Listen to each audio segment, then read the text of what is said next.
Ladies and gentlemen, hey, hi, how you doing? Welcome back to the channel. Thank you so much for stopping by. Obviously, ever since Black Ops 7 first got revealed at Summer Games Fest, there's been a lot of uncertainty about this game. Obviously, it being revealed in the midst of Call of Duty, in particular Black Ops 6 and Warzone being in a really rough spot, certainly didn't do it any favors. But of course, it also being another direct sequel to a game that's currently in a rough spot that has been up and down all throughout the year, made by the same studio that just made the current one. Obviously, there's been a lot of skepticism and a lot of hesitancy in regards to the game itself. Is it going to be polished? Is it going to be finished? We've heard various different leaks and rumors about the development cycle that we've covered in previous days, but we also recently got some rather interesting, kind of surprising news that, at least in my opinion, is some better news for Black Ops 7 and its overall potential, at least on the multiplayer front. And obviously it's going to be subjective based on how you like certain types of Call of Duty games, varying from year to year, but going off of the track record of the past few years, like I said, to me, this seems like it could potentially be some good news here. So this information actually just stems from a random thread over on Twitter with the Ghost of Hope and Bob Network, two leakers, two data miners here in the COD community. We've of course talked about both of them for quite some time here. And Hope originally starts us off just by saying, can't believe we went from playing on good maps with fun weapons last year to what we've got now with Black Ops 6. MW3 was so snappy, fluid, and fast, and it is pretty jarring if you were to go back and forth between the two. MW3 and BO6 do feel quite different despite being only 1 year separated, and MW3's general sentiment was much higher than Black Ops 6, especially at this time of the year. We've seen the reports now surface from various different outlets over the past few months. MW3 maintained a player base throughout its entire year, whereas Black Ops 6 has fallen off very harshly post season 1, essentially sort of rebounded and sort of spiked back up after Verdansk. But MW3 was consistent and it was stable throughout the year, and personally I really did enjoy the gameplay there, and I loved the consistent grind that the game had to offer. Bob Network responds and says, it just feels like Treyarch don't like making their game. I don't know, hopefully Black Ops 7 is more fun. That's always the hope, right? That the next game is going to be better and better and better. But then Hope drops this little knowledge bomb here saying, not sure if they're going to credit them, but Sledgehammer Games is pretty much doing the multiplayer at this point. In my opinion, that has to mean something. I hope. So we've got the Ghost of Hope hoping here. But pretty surprising, just out of the blue, that Hope just sort of leaked that apparently Sledgehammer is working on multiplayer for Black Ops 7. Now, I don't particularly find this to be a huge surprise given the circumstances of it being a back-to-back title with Treyarch being the lead developer, a very unprecedented thing in the COD scene as we've discussed previously. However, Sledgehammer having apparently a large portion of control here on the multiplayer design is interesting, given that it's a Treyarch lead year still. Treyarch very specific in their style of multiplayer games. We haven't had a situation like this before. Sledgehammer's been a support studio in a lot of scenarios. So has Raven. So have Infinity Ward and Treyarch in various titles as well.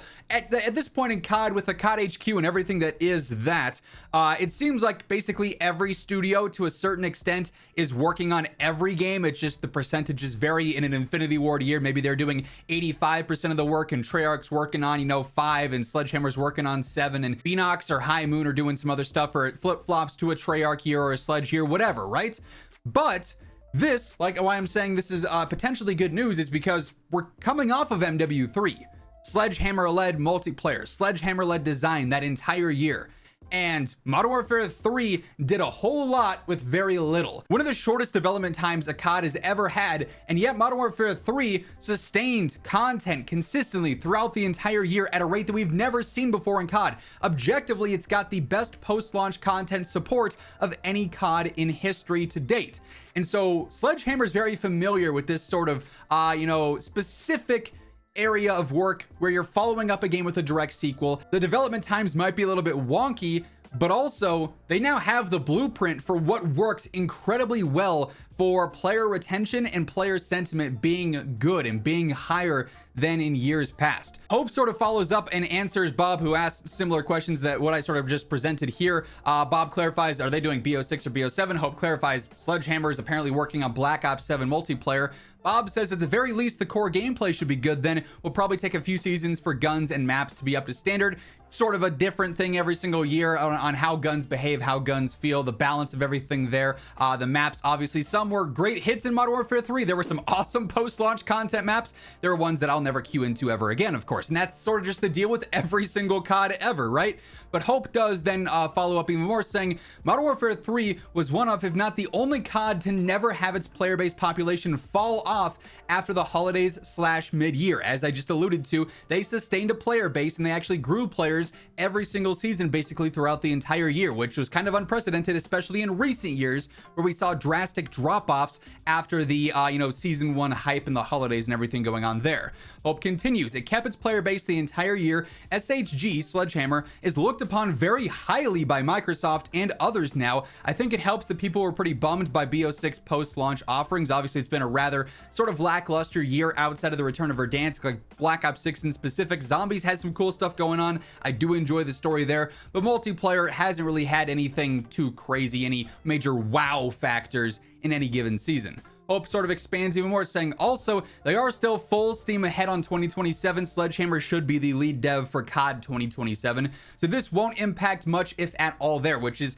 obviously a concern you might have. Okay, well, if Sledgehammer's got to stop now and help Treyarch and develop multiplayer for the next game, well then what are they doing with their next game? Is this cutting into their development time there? Is Sledgehammer yet again getting the unfair card here, the unfair hand where they've got to stop what they're trying to work on to help somebody else and bail them out, which is just such a crazy turn of events now that Sledgehammer seems to be the most reliable dev. But hey, I'm here for it. I've enjoyed a lot of their projects.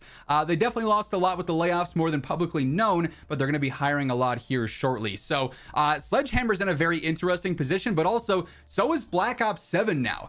Obviously, I think rightfully so, there are a lot of concerns with Black Ops 7 because it's just an unfamiliar territory of Treyarch having the lead for 2 years in a row, where they typically otherwise would have a lead once every 3 years or once every 4 years, right? So it's an unprecedented situation because of that, but also having a larger, support studio developing potentially a majority of a mode within multiplayer here could alleviate some of that stress from Treyarch. And also Sledgehammer now probably the most trusted in terms of what they can do with whatever hands they're dealt at this point, I think sort of does restore some faith there. Obviously, it's still way too early to make any actual judgments on anything here. We're gonna have to go through the beta and see what things are like. We're gonna have to go through launch and see what things are like. We're gonna have to go through seasons 1, 2, etc. and see if the game can sustain a certain level of quality and hype while keeping players active as well and engaged. That's the key to success here. And Modern Warfare 3 did that very efficiently for what the game was. Despite not having a ton of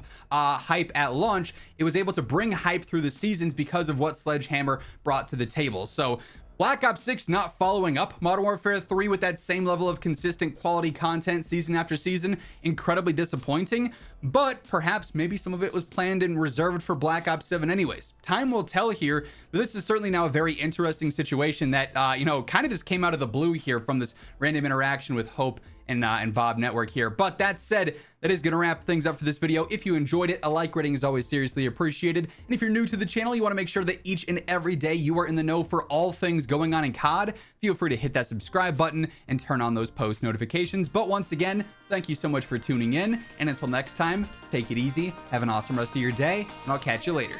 Peace out.